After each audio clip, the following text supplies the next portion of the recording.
A lot of my problems that were coming to school were actually starting at my house. And I would go to school and I'd shut down and I'd be like, I'm not doing this. I'm not doing any work. I hate everyone at school, hate my teachers. That was just because of issues that were going on at home with my mom and my dad.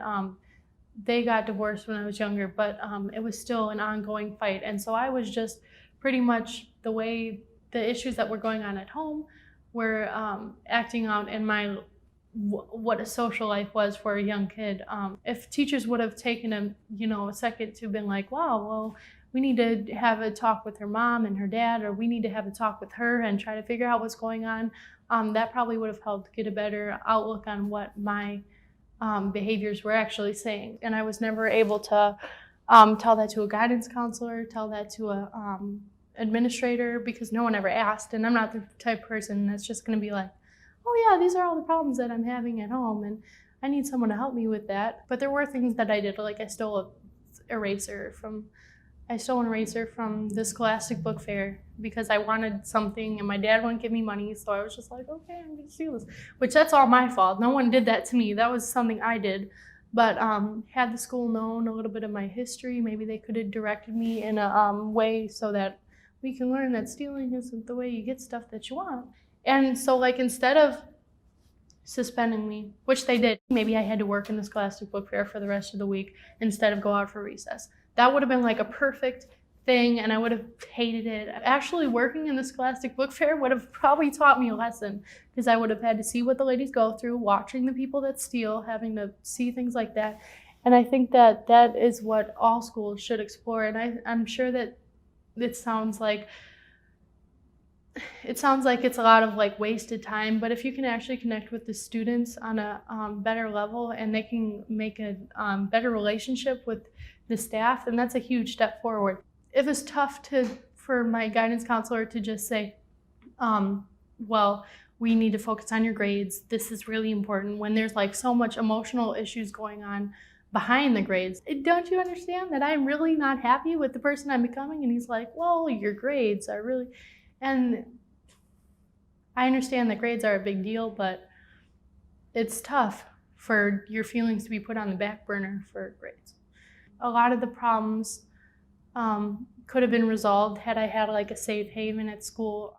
I'm in a class right now and it's a summer school class, which is crazy, but I have this teacher and she's like a great teacher. I could come to this teacher because she has such a great relationship with me and I know this because A, she wants my grade to be where it needs to be, and B, she is genuinely invested in the kids that she teaches. And you can tell. She's always asking how our weekend was, how the night before was, how our day was. I had an interview yesterday. The first thing she asked me when I came in the door was, how was your interview? Did it go well? How was it? And that's the stuff that I love to hear from teachers because she's genuinely invested in how I'm doing in my life.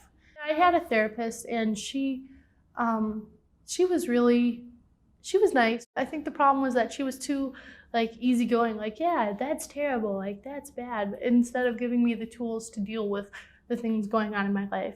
I don't want to say that she wasn't helpful because she was helpful and she gave me a little bit of a better idea, but I think I needed someone to tell me honestly what I need to do to change. I needed someone like that. Like, you need to stop doing this, you need to start doing this, and you need to get on track.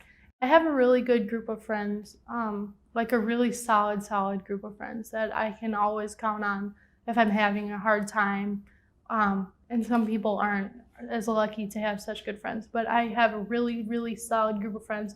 And I also have a really solid mother too, who I'm able to bounce things off of. And I can always get an opinion, well, not always, but 9 times out of 10, get an opinion that is going to be genuine, and it's not her opinion, it's just a reasonable look on what I'm trying to do with my life. And she might not always agree with it, but she'll always give me what she thinks is right.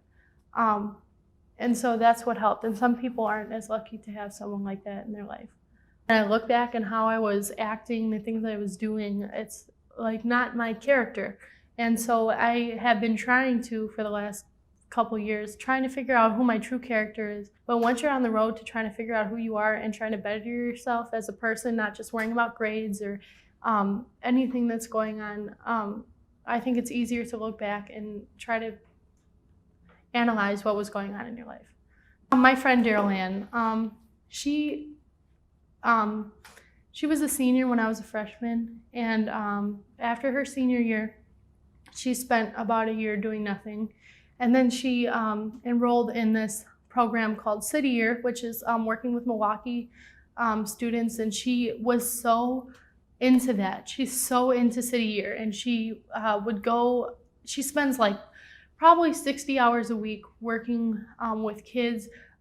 She would take me sometimes to do like murals at the schools. Her drive like threw me off because we were like the same person. We were like, oh yeah, we're gonna hang out all weekend and watch Netflix. We were like the same person, and then it turned into like, oh, you want to go paint murals this weekend, or oh, you want to go downtown and do this cool little activity with these kids this weekend? And I would be like, not really, but I would still do it. And it was the momentum. She showed me how to be someone admirable, and the way these kids are not obsessed with her, but these kids love her. So like she's changed kids' lives. She's the type of person I need at school. I want to make people proud, and I want to do things like that. And so all the little drama and little issues that I have with my family or with these kids at school, I put it on the back burner, and I'm trying to get there.